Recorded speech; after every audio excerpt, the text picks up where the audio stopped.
une situation qui se dégrade ? Cela fait maintenant plus d'1 an que les Français vivent avec l'épidémie de Covid-19 et les nombreuses restrictions mises en place par le gouvernement pour l'éradiquer. Alors que celle-ci semblait être un mauvais souvenir, le nombre de contaminations ne cesse d'augmenter dans certains départements depuis plusieurs semaines. Dans les colonnes de la Dépêche ce mardi 2 novembre, Olivier Véran a fait le point et il a notamment évoqué la possibilité d'une 5e vague. Au 31 octobre, le taux d'incidence national était de 56,9 cas pour 100 000 habitants, en augmentation de 11% sur les 7 derniers jours, a-t-il d'abord expliqué. Par la suite, il a indiqué que, depuis plusieurs jours, il y a aussi un peu plus d'hospitalisation. Donc oui, le virus circule plus en ce moment. Toutefois, le ministre de la Santé assure que cette situation globale n'est pas étonnante, il y a un effet saisonnier très marqué avec la baisse des températures et l'augmentation de l'humidité qui favorise la multiplication du virus. La raison de cette accélération ?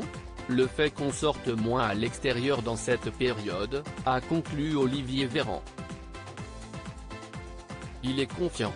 Selon Olivier Véran, une nouvelle vague est donc possible pendant cet automne-hiver, a-t-il d'abord confié avant d'évoquer la situation dans les pays voisins.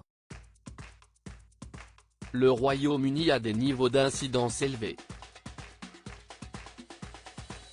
On voit aussi que le Danemark, qui a levé son pass sanitaire depuis la mi-septembre, subit une hausse importante des nouveaux cas, explique le ministre de la Santé.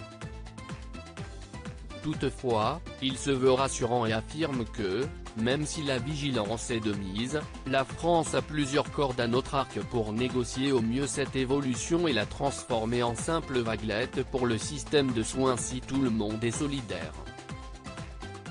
Par la suite, il rappelle que la France est un des pays les mieux vaccinés au monde avec 88% de la population éligible et 76% de la population totale, et le pass sanitaire est un outil souple et très protecteur, a-t-il précisé avant d'ajouter, nous le conserverons tant que la situation restera à risque mais nous l'allégerons dès que nous le pourrons, a-t-il conclu.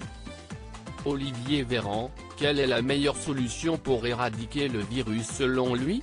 Alors que la situation épidémique se dégrade, Olivier Véran assure que l'enjeu majeur est de continuer à agir pour diminuer la circulation du virus et ses conséquences pour l'hôpital et pour les personnes qui peuvent tomber gravement malades.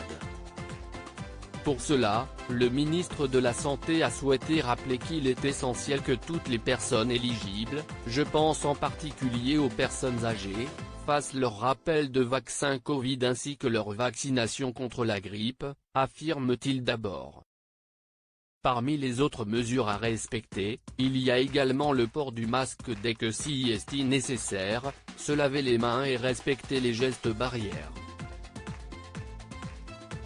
C'est efficace contre le Covid mais aussi contre tous les virus de l'IV, je pense à la bronchiolite qui menace les tout petits, a-t-il conclu.